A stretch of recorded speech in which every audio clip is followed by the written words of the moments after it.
Hello, it's been a while. I've read quite a few books and short stories since my last review, but honestly, I was too lazy to review them. But I could not ignore this one.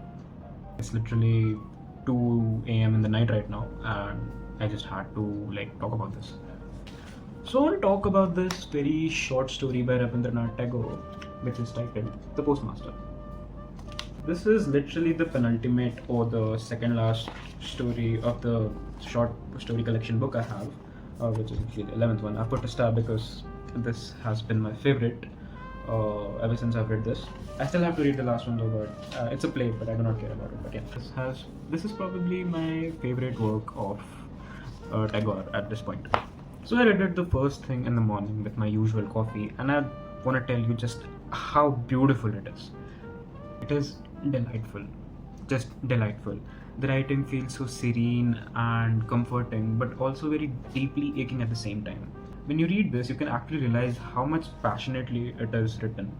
I honestly do not know the origins of this story, or where it came from, what anthology or what part of it was originally, but or or what was going inside the Tagore's mind when he wrote it. But this feels extremely personal. So, anyways, let me tell you what it is about. The story is situated in pre-independence Udaipur, which is a very rural village in Bengal. It doesn't really matter how far it was from Calcutta geographically, because when you start reading, you realize it may as well have been 1,000 kilometers away from the postmaster's aching, empty chest. The first few paragraphs describe homesickness so perfectly, not dramatically, just quietly, through routine, silence, weather, empty conversations. Tagore somehow makes loneliness feel so physical. The city was spreading its tentacles, calling him back. So the story slowly develops this very soft bond between the postmaster and his house help, Ratan, which is this very little girl who helps him in his daily chores.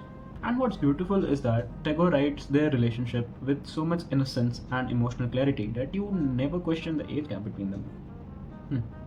To Ratan, serving and caring for the postmaster becomes a bornful duty that is just simply, created from affection. And meanwhile, the postmaster keeps longing for something that he has probably lost the meaning of. To perfectly portray this, let me read this paragraph out for you. One cloudless afternoon, a soft breeze wafted towards the old hut. The grass seemed to be soaked in sunlight, and a fragrance beckoned from the dense undergrowth. The warm breath of the tired earth was swimming on the skin, and it seemed as if a stubborn bird, exiled homeward, was singing its song of disquiet at the gates of creation. The postmaster had nothing to do.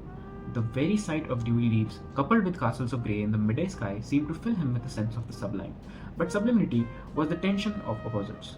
He was infinite and infinitesimal, engulfed by a gaping emptiness. If only he had someone to share this with. My heart is in free fall. Won't anyone catch it? And then, of course, what's supposed to happen happens. The postmaster decides to leave, and the entire story becomes about separation. And what hurts is how different they perceive it, how different they experience it. The postmaster intellectualizes it, philosophizes it. He takes the more mature adult route. He moves forward with the maturity of an adult who understands of how people drift apart. But the girl does not know that. Again, abandonment. That's what she feels. The final two paragraphs portray this parallel perfectly.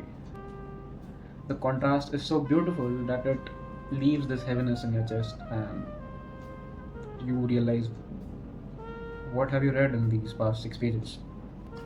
So the traveler, born on the breast of the swift flowing river, consoled himself with philosophical reflections of the numberless meetings and partings going on in the world, on death, the great parting from which none returns. And then the story ends with lines that quietly follow you through life, no matter how old you grow or how much you change. Speaking from experience, false hope is clung to with all one's might and main, till a day comes when it has sucked the heart dry, and it forcibly breaks through its bonds and departs. After that comes the misery of awakening, and then once again the longing to get back into the maze of the same mistakes. I remember immediately sending this story to a good friend of mine, and how immediately she read it and loved it. That's how pretty it is. That's how actually pretty it is. You should read it when you get the chance. It's just very short, like 6 pages of this book, and I don't know, a few scrolls of the link. I'll put down in the description below. So yeah, that was The Postmaster by Rabindranath Tagore. One interesting thing that I found out about the story is that this was in the curriculum and the syllabus of both CBSE and ICSE at some given points that I will research about it for sure, but in my 12 years of schooling or like 20 years of living, I've never heard about it, and I was very fond of literature. I would really think if this was a part of my literature book, I would have really loved it. Thanks for watching.